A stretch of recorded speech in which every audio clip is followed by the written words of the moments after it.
Addison Coates, Kelsey Minus, and Harrison Rangish. Our clarinet, Becca Flatt, Sarah Keel, Braden May, Mariah Puckett, Lexi Sponholm, Winston Sooney, and Nicole Young.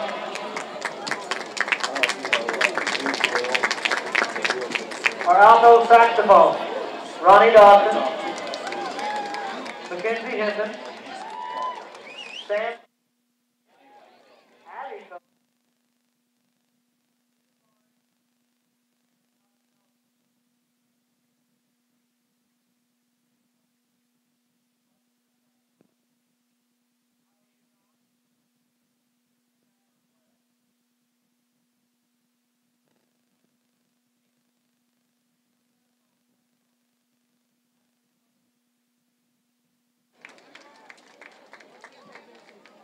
Our trumpet, Zach Allfield, Gabe Ballard, Michael Cope, Will Levin, Alex Richards.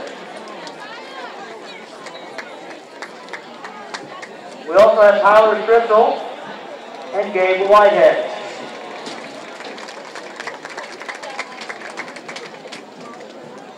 Our mellophone, Kate Crosby, Trey Dillon, Lily Judd, Josh Levin, Zach Miller, and Emma Wright.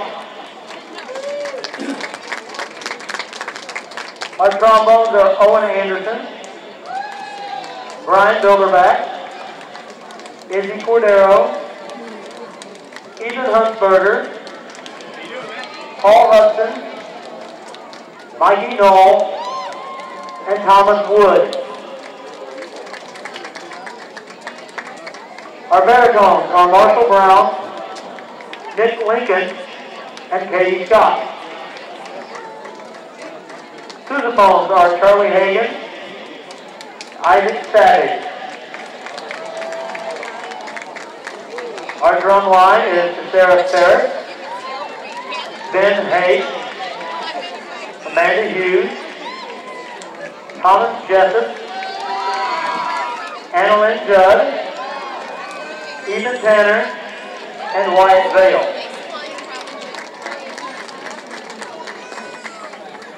Our pit is Neha Arun, Harley Ferguson, Sheldon Griffith, Michaela Morgan, Mackenzie Reedy, and Ryan Scatt.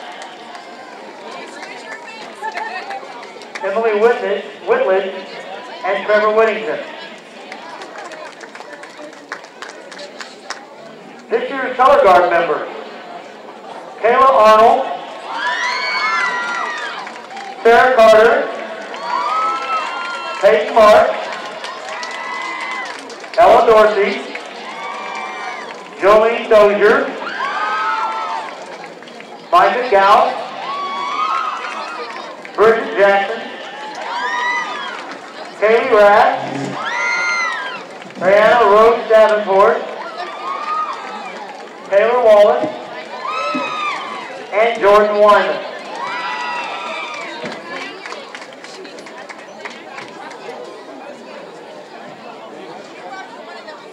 I can direct your attention out to the football field. Starting at the right, we have our Carterville Lions Junior High baseball team. Head coach Bobby Jackson. We have Brandon Skelter, Maddox Crane, Blake Barnard, Hayden Biddle, Logan Webb, Nolan Hartford, Adam Vanderbilt, J.D. Dawson, Zane Koreshi, John Stroud, Braden Wright, Zach Bonnet, Emerson Doan, Alex Brookhouse, Blake Berkey, Cade Boland, Cade Luxemburger, Hayden Hawkins, Drew Peska, and Bryce Meade.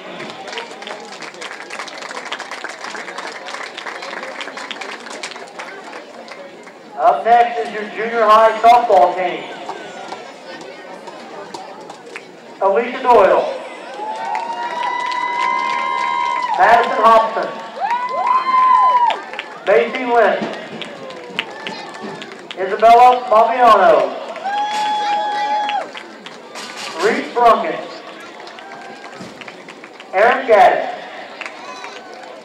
Casey Glenn, Katie Kern, Hunter Noto, Kaylin Wright, Madison Ripley, Allie Russell, Allie Stewart, Abigail Comas, Carson Cottle, Amaya Doyle, Madeline Rosenberry, and Kennedy Rushing. The junior high softball is coached by Sydney Mondre, McKenzie Rothman, Mike Thomas, and Cody Ashton.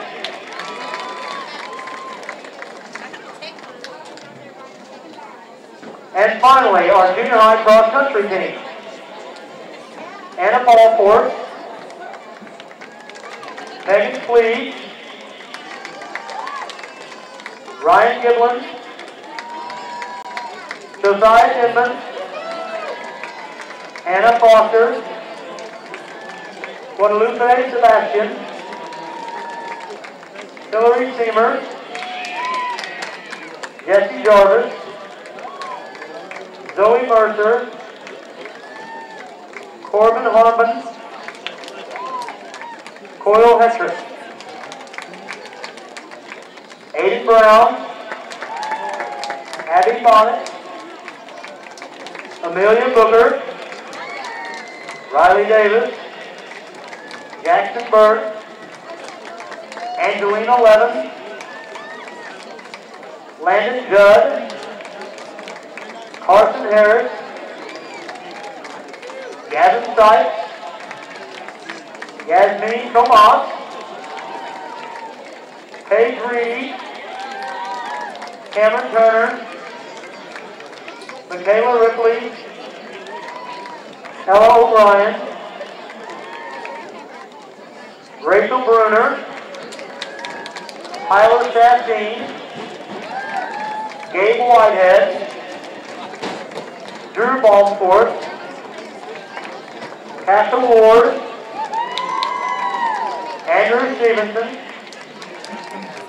Kylie Minus, Will Yoakum, Christopher Clover, Sean Taylor, Mackenzie Reedy, Charlotte Gray, Jaron Lutenbacher, Noah Jarvis, Zach Wright, Daniel Cespedes, Noah Cabinet, Brendan Zerbelbach, and Kyle Sullivan. The cross country team is coached by Lori Brown. Ladies and gentlemen, these are your fall sport representatives from Carterville Junior High.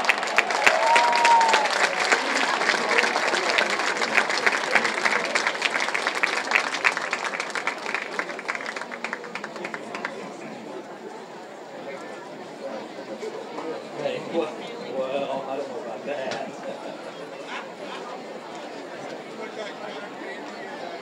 Great outdoors.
Entering the field now are the Carterville High School all sports and activities representatives.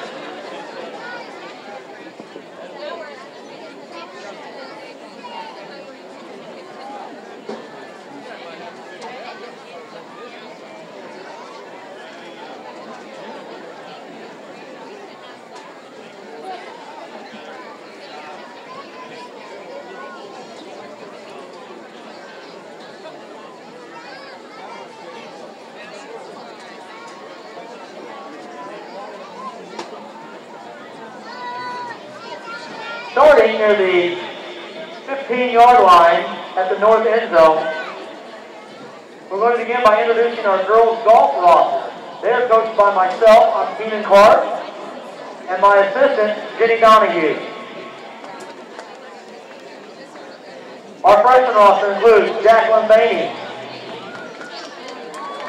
Jimena Bonachia, Lily Floyd, Heidi Gentry, and Bailey West. Our sophomores are Madison Berkey, Morgan Berkey, Allie Lamb, Lydia Nelson, and Bailey Shoemake. The juniors are Megan Cook and Alexis Nolan. And a senior representative is Avery Ray.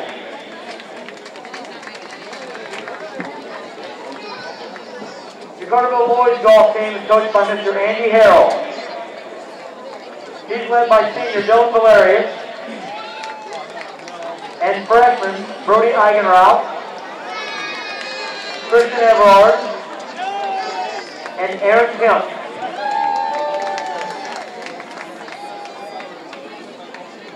Your 2017 cross country. They are coached by Miss Nancy Adams. They have freshmen Caleb Desbonet, Connor Giblin, Connor Harris, Henry Jackson, Quinn Rogers, Balthazar Roman, and Laney Wagner. Sophomores, Macaulay Mahini Mathis, Chris Ballard, Madison Lee, Ben Konvalinka, Chase McCrary, Gabriel Stevens, and Julia Stroud.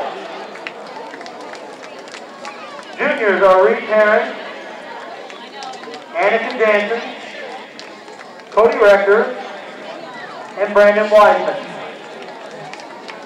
And your senior cross-country runners are Nick Anson, Dion Edwards, Austin Knight, and Georgia Stroud, and Emma Wright.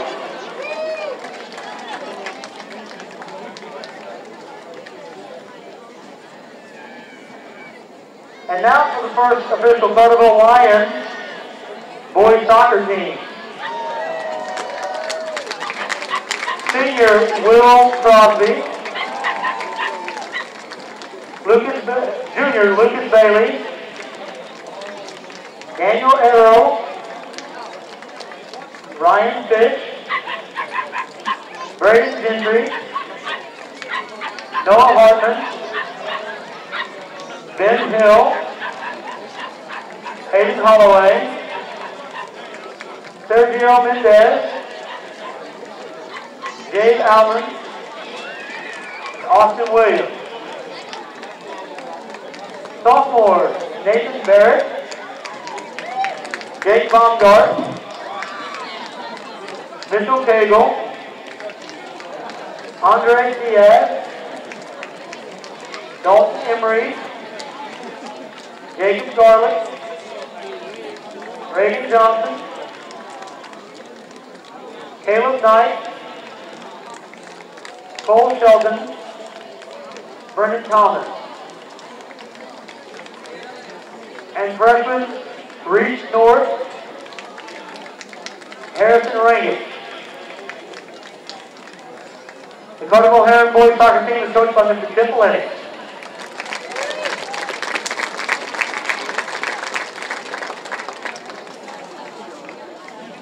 And now for your CHS dance team, coached by Natalie Gerald and Danny Fields.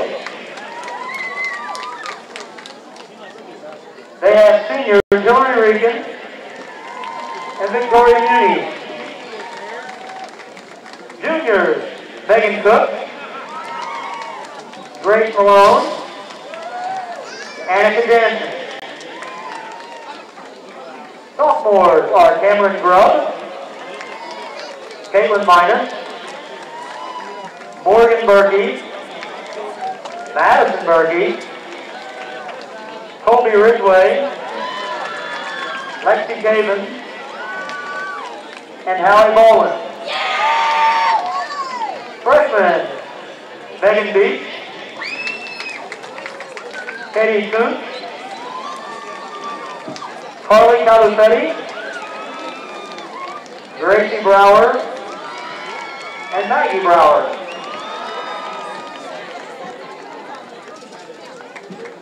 Your 2017 Carterville Lions cheerleaders are senior Macy Blyant, juniors Annalise Dunderdale, Jordan Hicks, Delaney Allerton, Kayla Kine, Ashlyn Maviano, Callie Turner. Sophomores, Becca Hurt, Paige Hunt, Grace Lozinski, Alyssa McPherson, Maddie Olson, Zoe Zimbro, freshman Aliyah Burrows, Keelan Conover, Sydney Hickman, Annie Mitchell, and Emily Perry. Your cheerleading squad is coached by Linda Druss, Amy Druss, Bonnie Howerton, and Lauren Lee.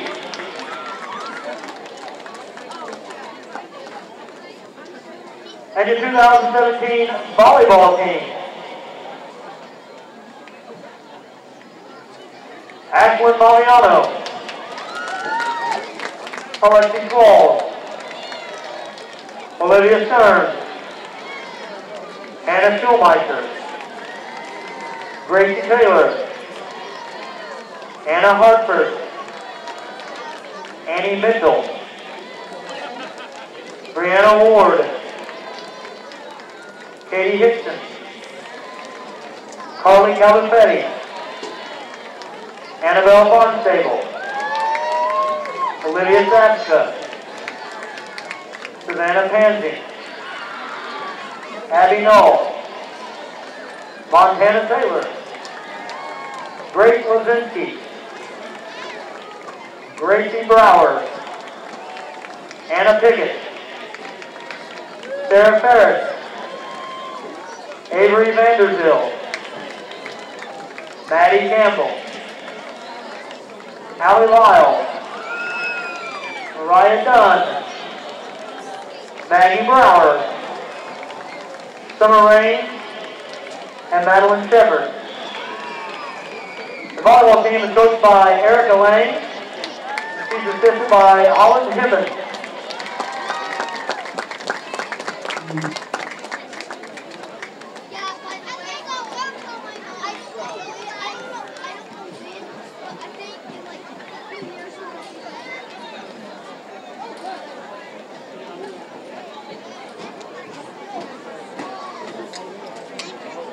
Ladies and gentlemen, one more round of applause for your 2017 Carterville High School sports participants and activity participants.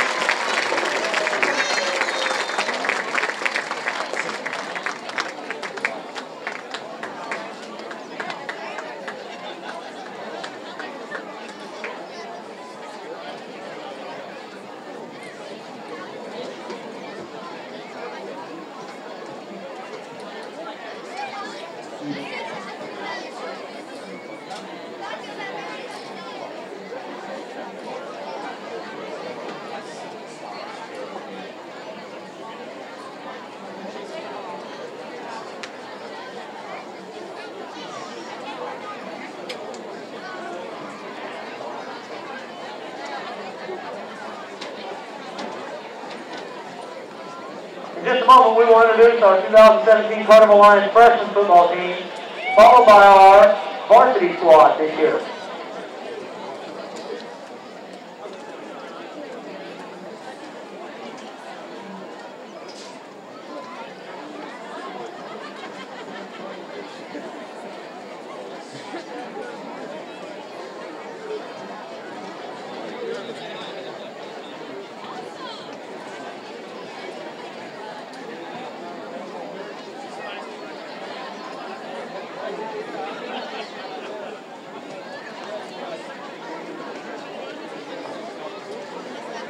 Before we begin, we'd like to announce that for junior high participants this year, we had 126 junior high participants and over 200 high school participants. All in all, we had 327 names to read tonight.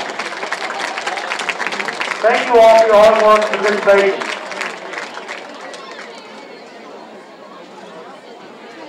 Now, let's introduce our 2017 Carterville Lions freshman football team.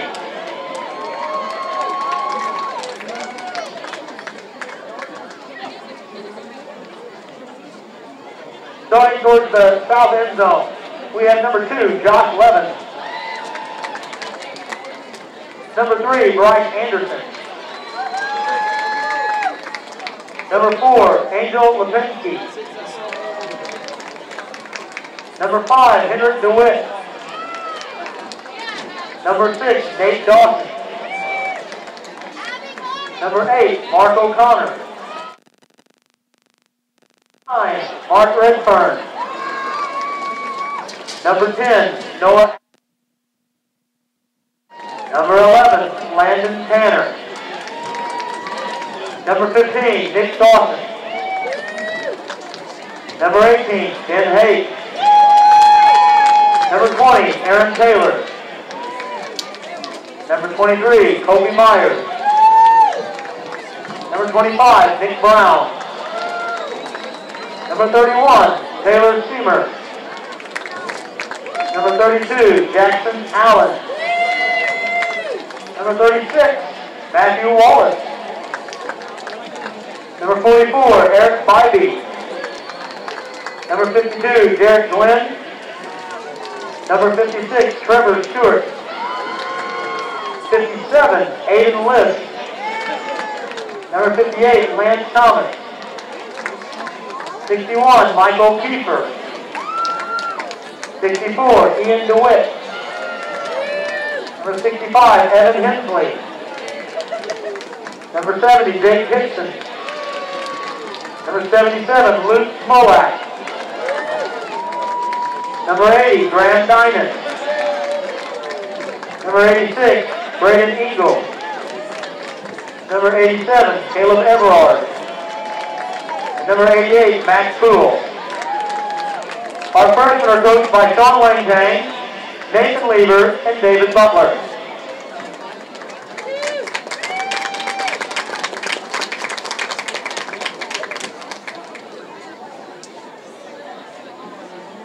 And now for the 2017 Carterville Lions football team.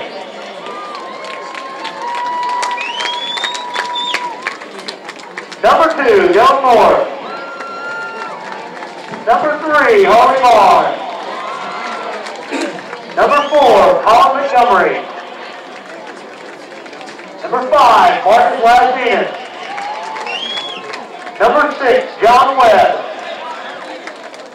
Number 8, Carson Peterson. Number 9, Connor Henderson. Number 12, Nate Watt. Number 15, Christian Rawlinson. Number 18, Keaton Peska. Number 21, Fidel Campbell. Number 23, Cameron Meade. Number 24, Sean Furry. Number 28, Justin Cross. Number 30, Nick Kralis. Number 32, Matt Jones. Number 33, Hunter Lynch. Number 35, Colin Lozinski. Number 44, Brock Tuttle. Number 45, Luke Ford. Number 50, Brendan Fitzpatrick. Number 51, Zach Slimwine. Number 52, Julian Hartbarter. Number 53, Max Stegner. Number 54, Ray Tuttle. Number 55, Zach Blankenship. Number 56, Jake Waltney. Number 60, Colton Snuffer. Number 61, Davon Lindsay. Number 63, Cameron Kistner. Number 65, Hunter Edmonds. Number 66, R.J. Morris. Number 67, Will McKinney. Number 70, Will McCullough. Number 71, Shane Sizemore. Number 72, Ian Bogard. Number 73, Jack Curry. Number 74, Hayden Vaughn. Number 75, Zach Liddell. Number 77, Seth Heil. Number 78, Jack Campbell. Number 83, Chandler Roberts. Number 86, John Brantley Lanham. Number 87, Mason Hunsberger. Number 88, Bailey Hicks. And we missed one early on, number 10, Justin Johnson.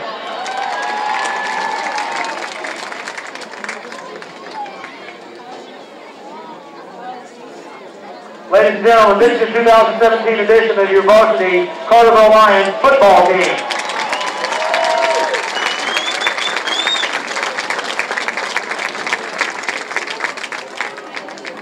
Next, we will allow the football team about 20 minutes for a warm-up. After they stretch, we will play 3 continuous quarters of football. We will have 12 minutes of a varsity scrimmage, 20 minutes of a freshman-sophomore controlled scrimmage, and then another 12 minutes of varsity scrimmage. Please stick around and support the Lions.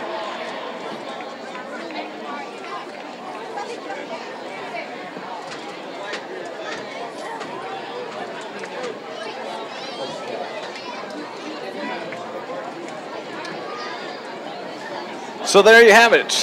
The Carterville Lions, all of the fall sports teams that were announced this evening here at Carterville High School. Thank you for watching on the live stream this evening. It's Meet the Lions here at CHS. It's Dave McKenzie and my partner Scott Hudson. Scott, it's kind of weird being here.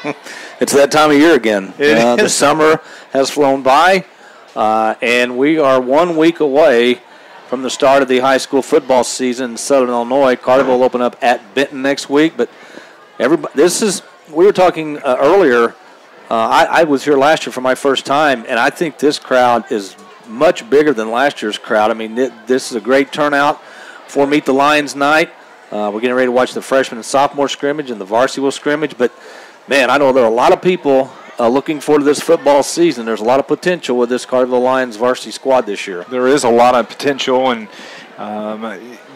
Carterville coming off a 5-5 season, lucky to get to 5-5 a year ago, but I think expectations for this squad for this season are very, very high. I'll tell you, my expectation for this team, I see no reason why they shouldn't go maybe probably 8-1 on the season. Now that one, can't really pin that one down. It could be a couple of teams, and maybe I'm kind of shooting for the stars here. But the one thing that is most impressive about this Lions team is that at the skilled positions, it's all returning starters. The running backs, you have Tuttle, Lasdinas in the backfield, you have Harley Vaughn at quarterback. Carterville has the move-in quarterback, Christian Rawlinson, the senior.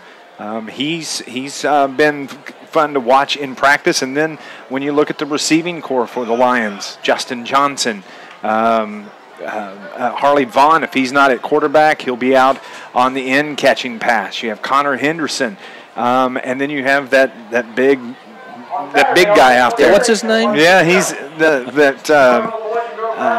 Luke Ford at tight end, who is a 4-star tight end recruit, the highest ranked tight end recruit now in the country, and looking for a great season from him. So this Lions team, I think expectations are high for this squad, not just by the two guys sitting in this booth, but also by people in the Southern Illinois area. Well, they have so much depth, and you mentioned it at the skill positions, and that's a good place to start. When you've got the depth that the Carterville Lions have this year at quarterback, at wide receiver, at running back, I mean, basically the opponent's defense has to pick their poison, and this team is capable, this Lions team is capable of putting up a lot of points each and every game. Obviously, going into any season, coach is going to have question marks. He's going to have some concerns going in, and it seems like it's always going to be surrounded around the offensive and defensive lines. You win the games in the trenches, and we'll see how that plays out as the season goes along.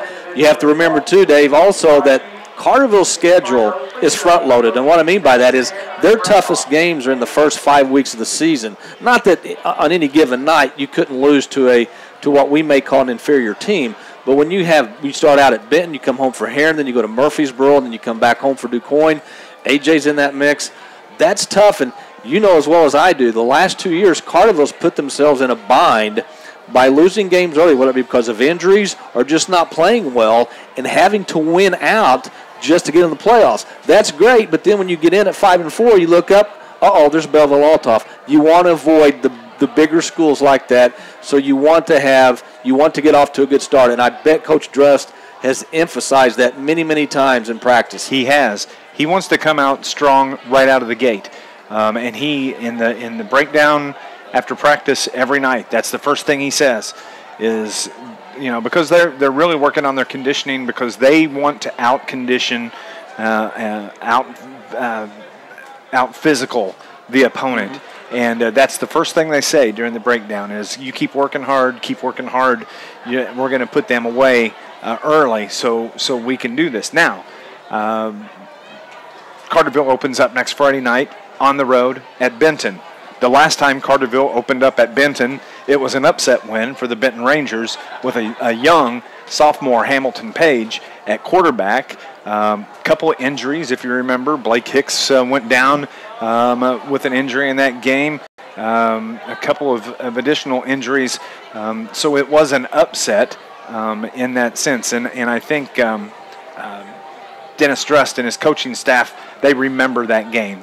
And they don't want that scenario to creep up on this Lions squad. And there are a lot of players on this Lions team that played significant minutes in that game. So they know about that. They know what they had to go through early in that year, then early in last year with their struggles. So I think, you look at this team. We've talked to some of the kids. We've talked to the coaches. I think this team, they always talk about chemistry. I think this team has the chemistry that maybe it didn't have last year that you have to have to be a good ball club. And, again, I always go back to the offensive and defensive lines. That's where games are won and lost. Carterville has a lot of weapons, and if you get great play out of your offensive line, points should not be a problem. If you get great play out of your defensive line, it allows your linebackers to make plays defensively, and you can play with the lead instead of always having to play from behind. So I'm very excited about this season. I think Carterville, I'm like you. I think 8-1 is not a stretch at all. And if things fall right, you stay away from injuries. Who's to say they won't go 9-0? Absolutely. Now, let's talk about just moments ago. We just kind of turned the volume up and let the PA announce these fall sports teams. One of the most interesting things to come out of that, if you weren't aware, is that Carterville now has a soccer team, and that in which they take the lead. And a year ago, that responsibility was at the Heron Tigers, and Carterville and Heron co-op their soccer team at Heron. This year, it kind of flip-flopped, and Carterville takes the lead on that. Still going to co-op with Heron for soccer, but for Carterville fans, something you may not really have known that they had last year.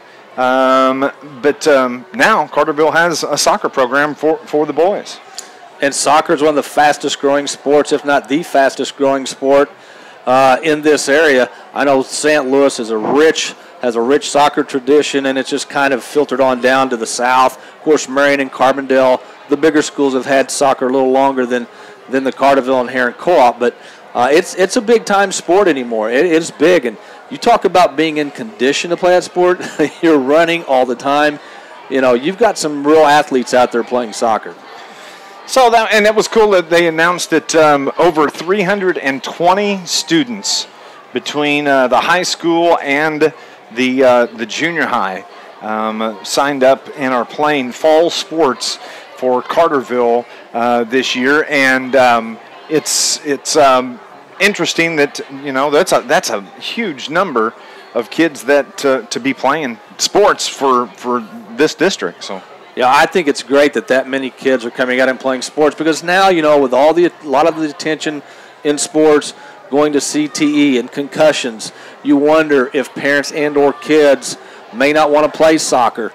I heard a report the other day that there was a study done that one of the highest concussion rates now in the United States is girls soccer, and you would never have guessed that with football and some of the other sports, but it's good to see that the kids are coming out. They want to play. They want to participate.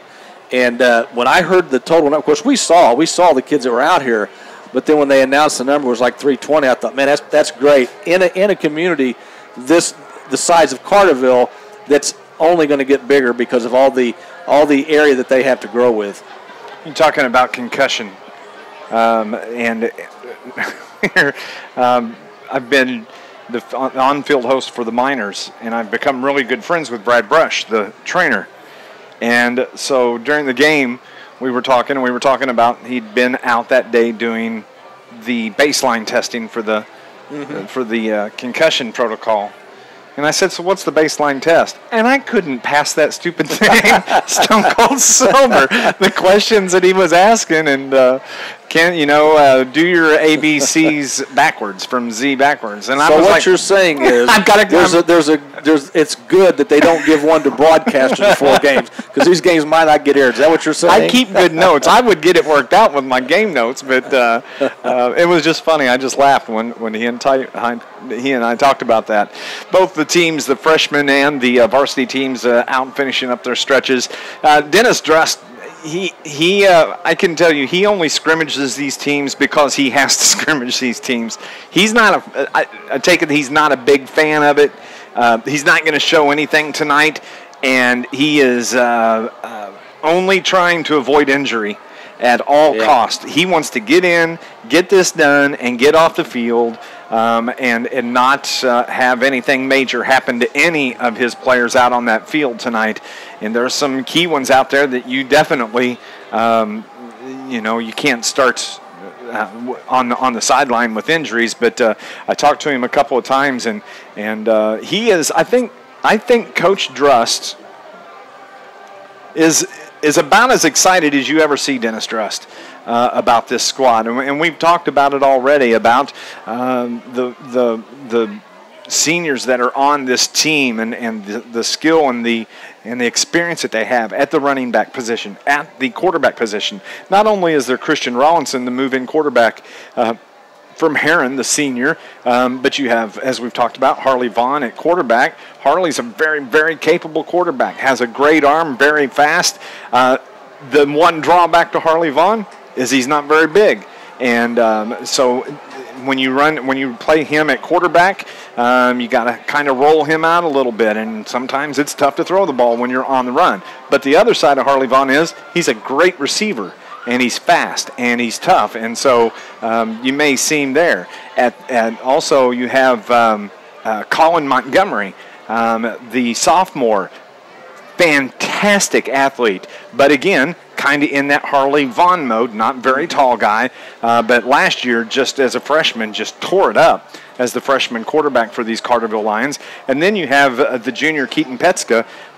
He's over 6 foot, and he got hurt at the Sparta game, and we didn't get to see much toward the end of the year last year. Good kid, and we'll see how it pans out. But Coach Drust, he talked about it earlier with me this week, that he likes the options that he has at quarterback because he's not really had that option in the past. Well, how many high schools, especially in this area, when your rosters aren't very big to begin with, how many high school coaches have that luxury that Coach Drust has this year? He's got literally 4 quarterbacks that he can choose from, and obviously you don't want any injuries to your starting quarterback. But if something happens where you tweak an ankle, you got to come out for a series or two, he's got guys like Carly Vaughn who played at the varsity level last year that can step in and do that. And as you said, he can play wide receiver, he can play in the slot, may even see him in the backfield, who knows? But there's so many options that Coach Drust has, and the thing I've noticed about Coach Drust is he's never really going to let you know how he really feels about his team. I mean, if he's really excited, I've never known him to be a rah-rah type coach where he's going to let you know this is exactly how I feel. I think he kind of keeps everything in him. He does. But I also know that I've talked to some friends of his about this year's team, and Coach Drust is, again, use the word potential. The potential is there. This team could be very special.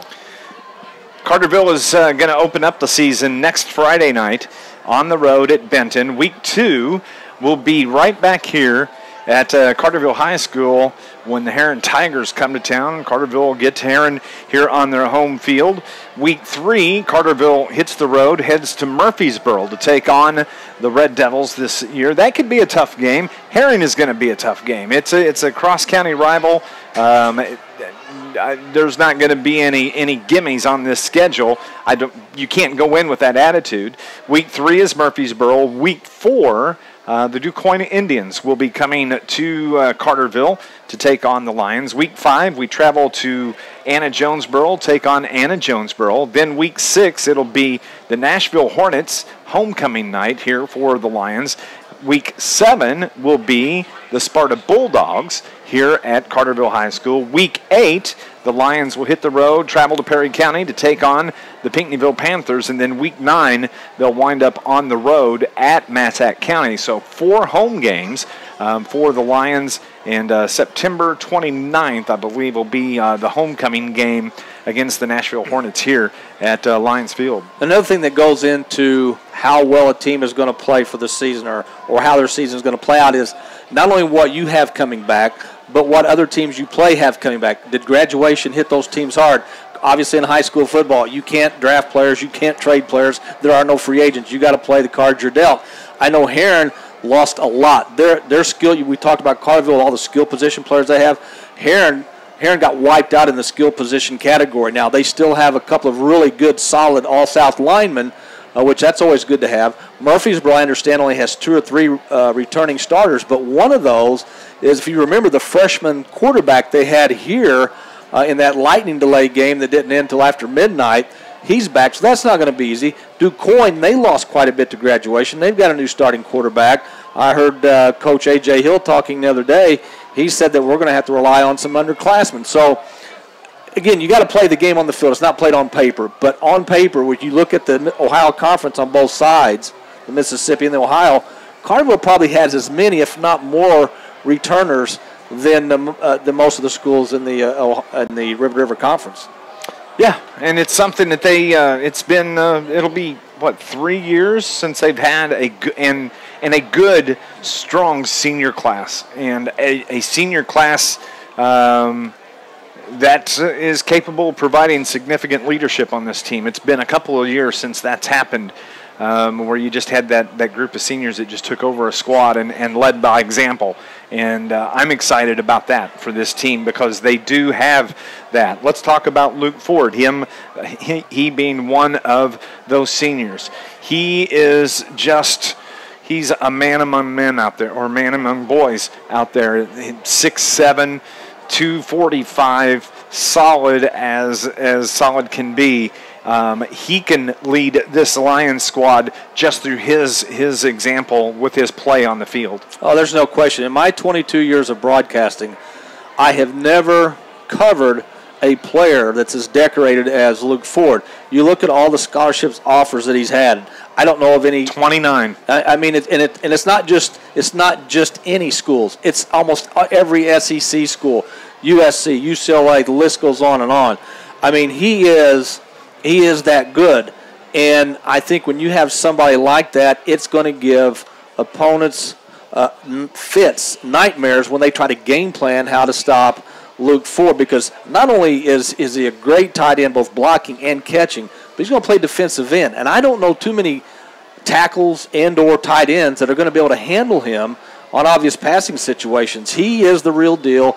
And I also think that one of Luke's biggest assets of this team this year, he's going to catch a lot of passes. He's going to score a lot of touchdowns, especially in the red zone, because you just can't defend 6'6", 245. However, once he has that success early, he's going to be the best decoy that Carterville's ever had, because it's going to open up so many other lanes for Justin Johnson or some Connor Henderson or a Harley Vaughn, if he's lined up in the slot, because you can try and double team Luke Ford. Good luck with that.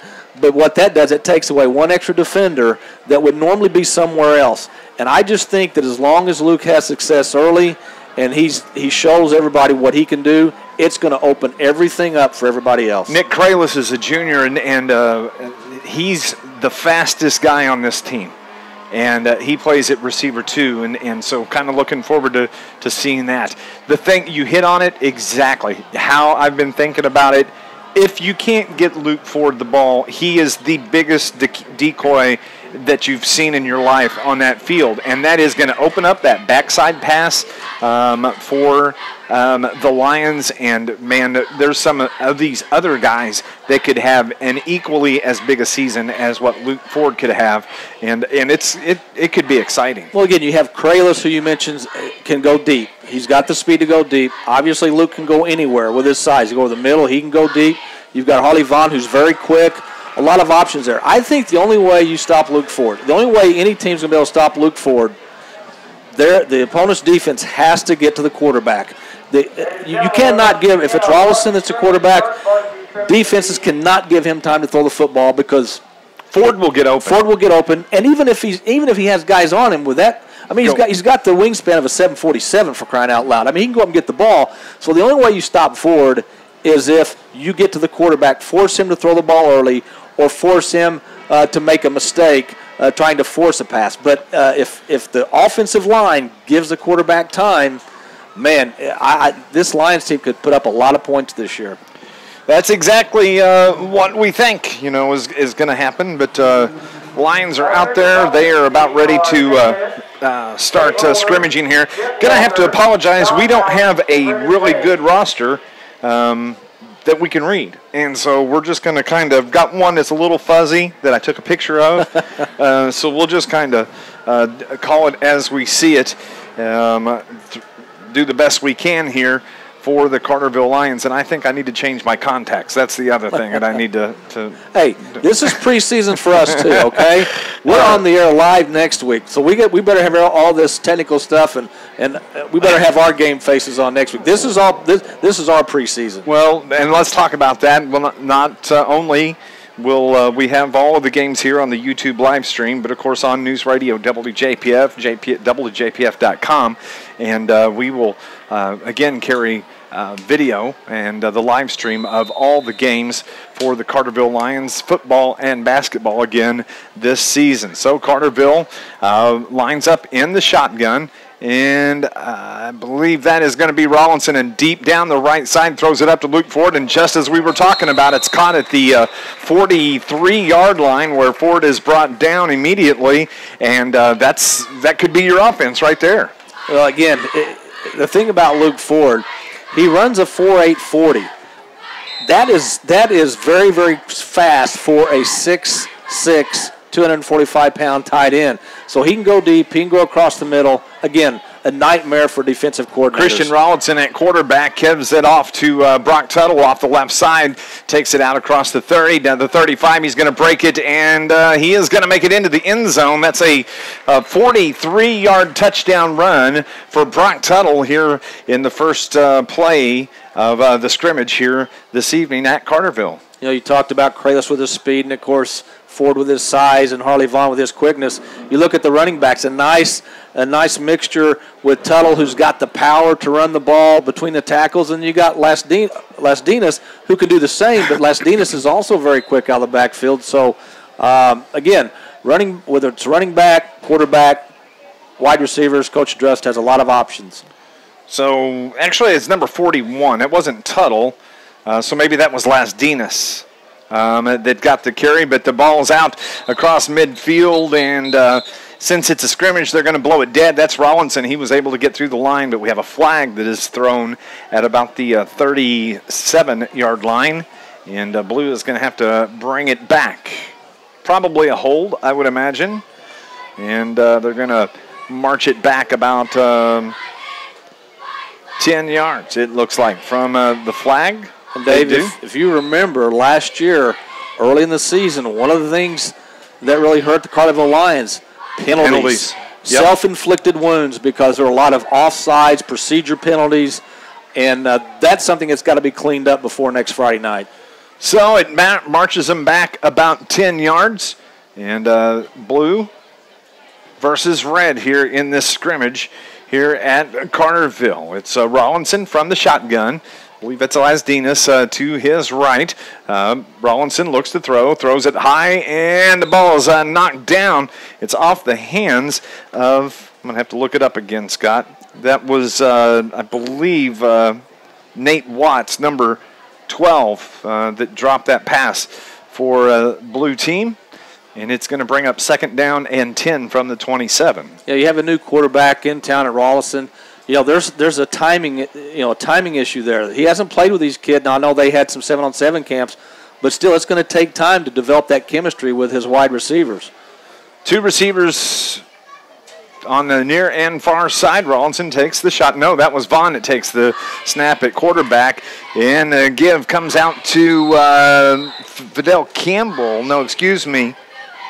Cameron Mead, rather, off the left side. And he's able to get out to about the 43-yard line, 44-yard line for the blue team. They're going with 20-minute rolling clock here in these scrimmage sessions. As Harley Vaughn is in at quarterback. He is set to take the snap, drop back to pass, looks to the right side, throws it out wide as it is out to, believe that is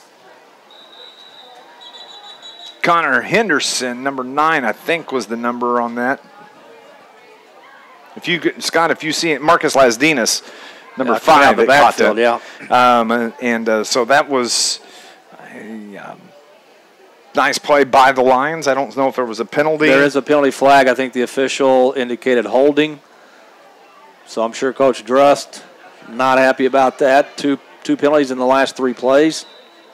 But, this is the time you got to work these things out. You got to get it worked out before next Friday night.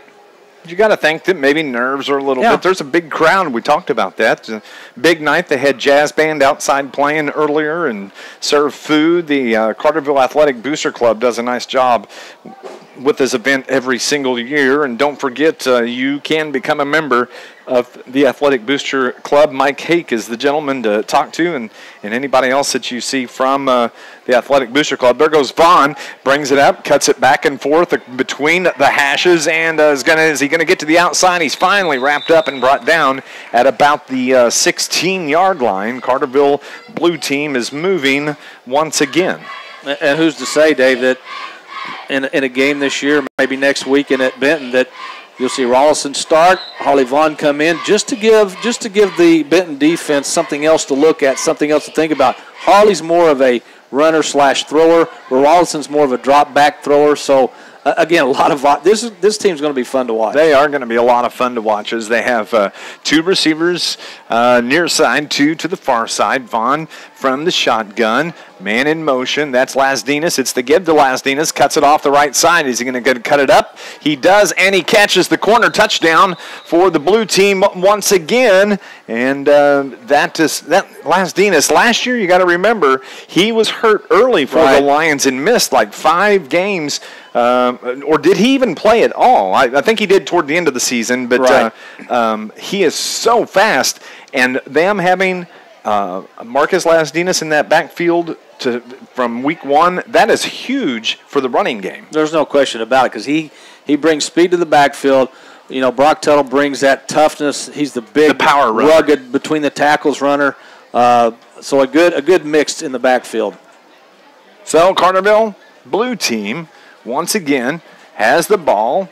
And I'm not sure as that is out to Luke Ford. He cuts it up across the 50 to the 40, and that is going to be about an 80-yard touchdown catch for Luke Ford as he's able to catch that outside seam and get on the far sideline and run it to the end zone.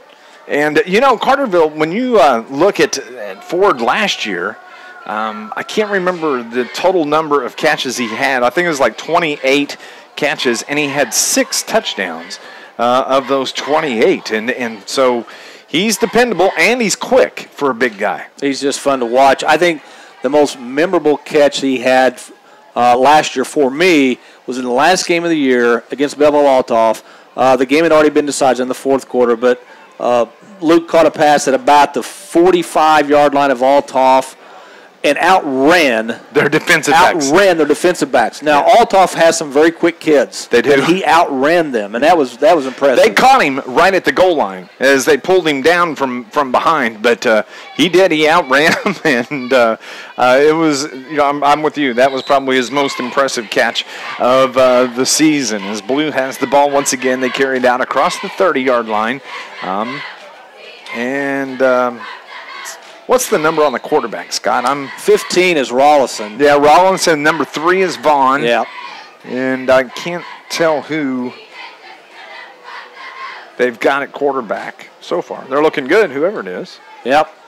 Giving these kids opportunities like Petska and the sophomore. I know this isn't a game, it's scrimmage, but Coach Drust and his staff, they're looking to see if the right calls are made, that the right drop, the drops are perfect. So this isn't just coming out and have fun. This is work.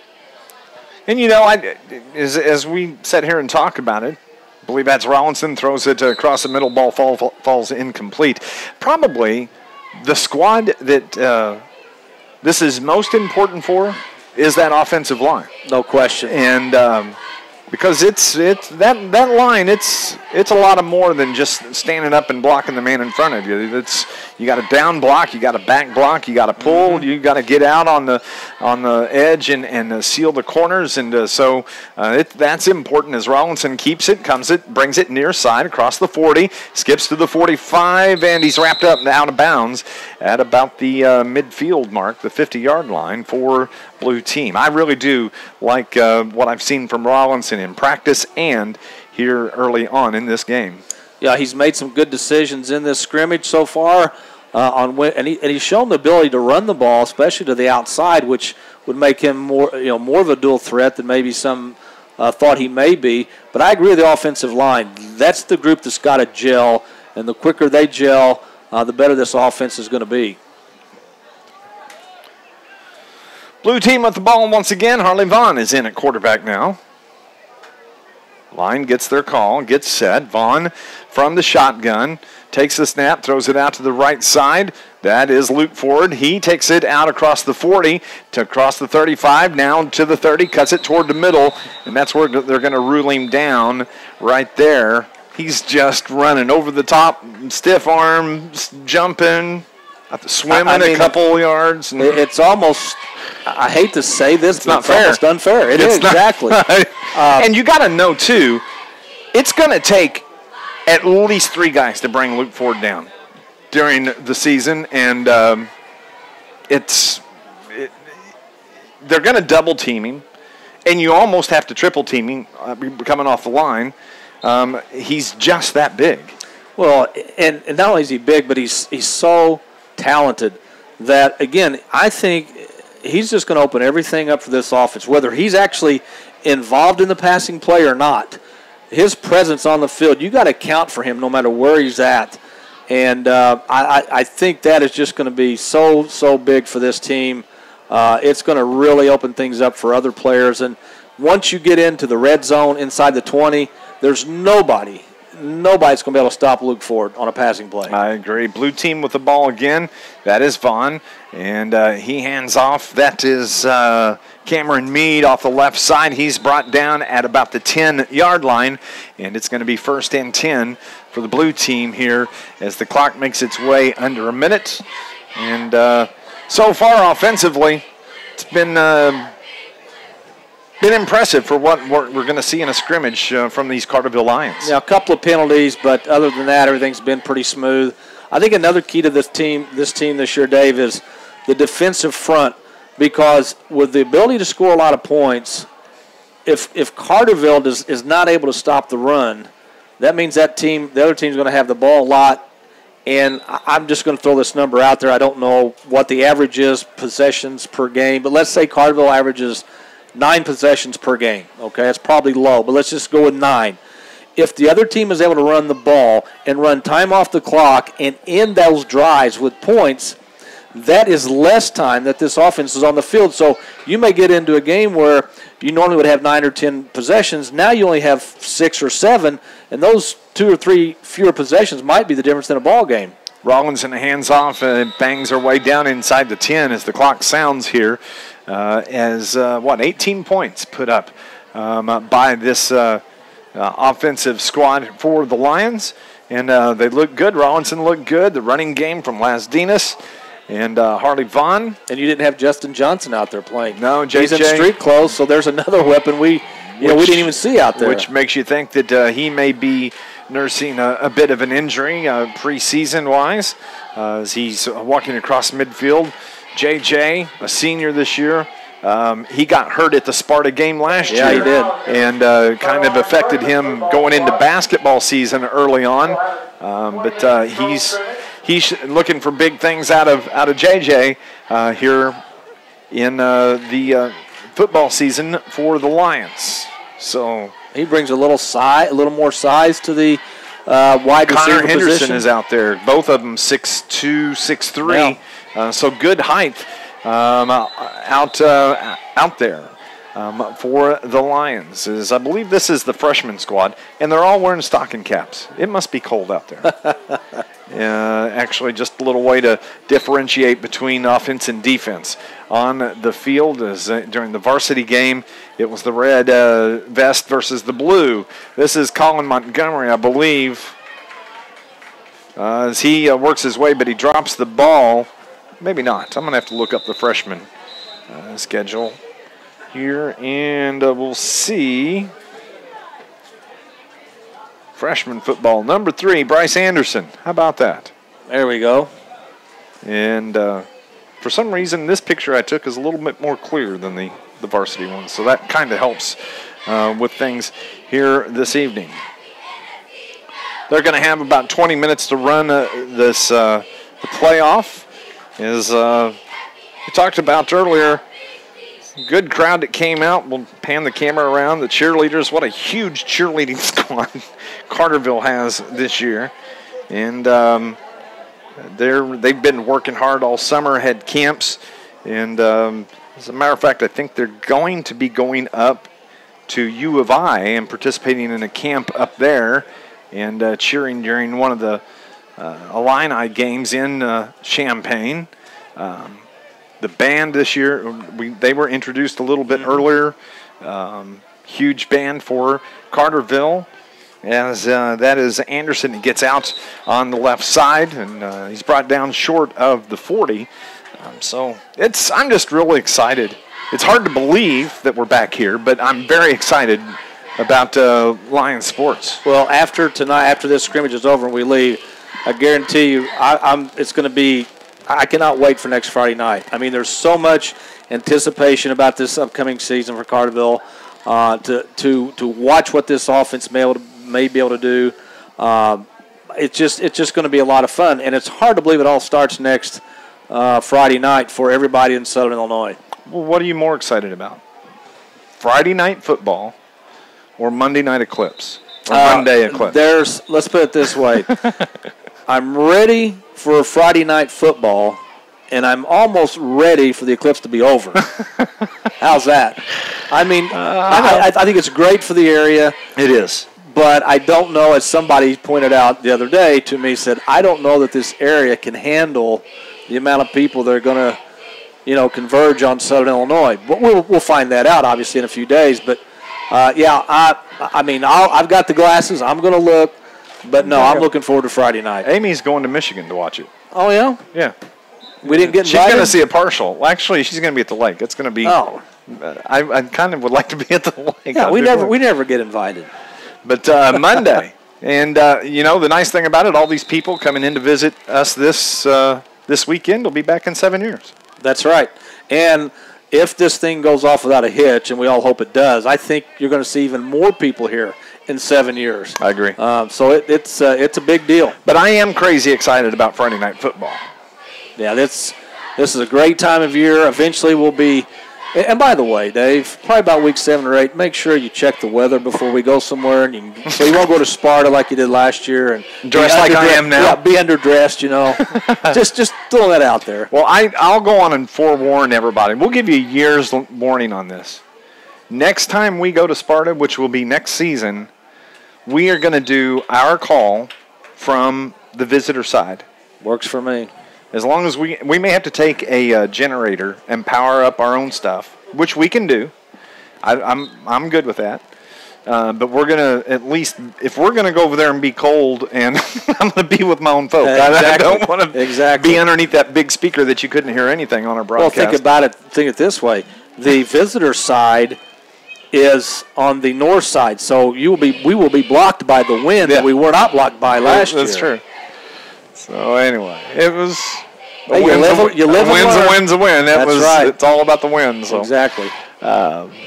Anyway, it's just as we said, we're going to open up a week from tonight in Benton, taking on the Benton Rangers. Hamilton Page is a senior this year, one of the most talented athletes in Southern Illinois. He's a handful all by himself.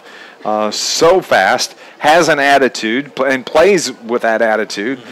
Strong, and just I'm looking forward to seeing how this Lions squad comes out, how they get their feet planted, and hopefully can come out of that game 1-0. And that'll be something that we haven't seen in a Lions team. If they come out and win that game at Benton, well, I guess we won last year, didn't we? Yeah, we beat Benton. We need that win. Right. Week 1 to kind of help the psyche of the team. And Hamilton Page is a type of athlete, and you mentioned how good of an athlete he is in football, basketball, and baseball. He's played varsity football since he was a freshman. He's taken his knocks, he's taken his lumps, but he's learned from it, and he's gotten better. He's the one type of athlete that could win a ball game if you let him do his thing. Yep. And I think you've got to contain him. 2 years ago, he did virtually win that game by himself. Benton's got a couple other players that are very good, and don't want to cut them short, but Hamilton Page definitely is the leader of that Ranger squad. Everything revolves around Hamilton Page, so you've got to key on him, no doubt. To give off the left side, flag comes in from the far official, and they're going to bring that play back, probably a hold, and they will come back to the original. It is a hold, and they'll bring it back to the original line of scrimmage. Our first home game coming up 2 weeks from tonight as the Heron Tigers. That was last year, 7-6 loss at Heron and it was 2 minutes left in the game when Heron scored, wasn't it? They scored it was in the fourth quarter. They actually scored. They had 3rd and long from their own 15-yard line, and everybody was expecting a pass. They ran a draw, and the running back ran about 70, 75 yards for a touchdown. Yep. Of course, Carterville had scored first but missed the extra point. That was a difference in the game. But talking to Coach Drust after that game, it was very evident that was a game that he felt Carterville should have won. They missed some reads. They had some penalties that cost them some big runs. Huge penalties. But of course, Carterville will be looking for revenge in week 2 here There'll be a big crowd here for that game, the new Williamson County rivalry. This is still one of my favorite pictures that I use, and in my social media you'll see it as a background photo for a lot of the stuff that I'll post, is that playoff game here with Heron 3 years ago. Yeah. And the crowd all around the field, both sides, just was an outstanding environment for high school football, and no reason to expect that it won't be that way again here in 2 weeks. Week 3, as we mentioned earlier, we're on the road at Murfreesboro. Of course, Murfreesboro is going to start off the season with a huge game, the 100th meeting with the Carbondale Terriers, and a huge party. Lynn Navarro's scheduled over there around this, a post-game concert in the gym, rain or shine, doesn't matter what the weather does. They're going to have this concert, but for all the former coaches that can be there will be there, former players. Can you imagine 100 meetings between two schools right here in our region? Yeah, and the amazing thing about that is they aren't even in the same conference. So these games have been scheduled. These are non-conference games. It's easy to see if you had two teams that had played 100 games, they're in the same conference, because obviously you play everybody in your conference one time a year.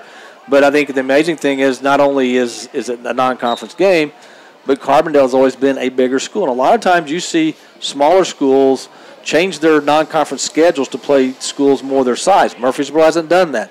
This has been a rivalry for 100 years.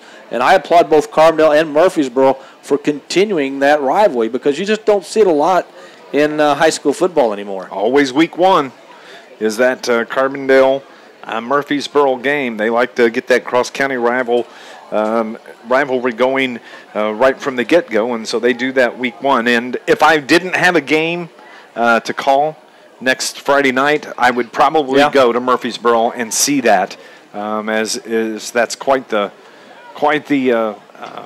landmark event as far as high school sports, not only just in our region but in the state as well. And congratulations, like you said, to both teams on and doing that. That's going to be neat to see on the news next Friday night when we get home from our game. So, and a lot of people may not know this, but high school football started tonight in Kentucky and Missouri. Yep. So they always start a week earlier. But boy, this is a time of year. Usually, I was talking to Bob Fester earlier. Fumble. Usually and about the defense middle, recovers at the 2. Usually about the middle of July, into July. That's when I start getting that itch again to get back in the booth to see some football. And you think it's never going to get here, and then boom, lo and behold, here it is. And then normally the other reaction is, I can't believe it's week 7 already, because it seems like the season goes by so quick. So you got to, the old saying, enjoy the moment, and we'll start doing that next Friday night.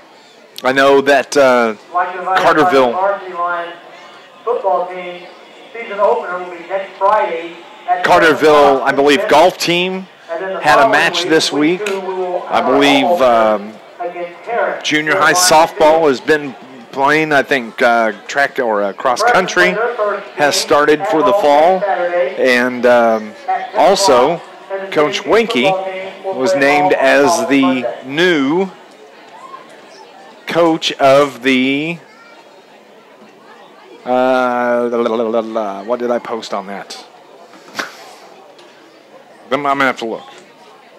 See, I shouldn't have done that. I shouldn't have started this. And then let me look at my tweets if I can find them.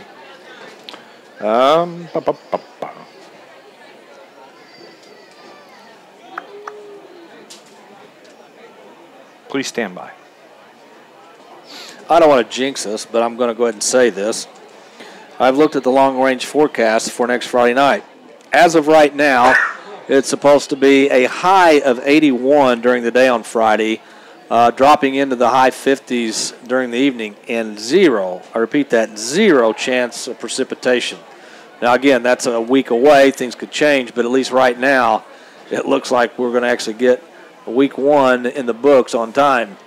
I would be very excited if we was to call a game week 1 with 60-degree temperatures.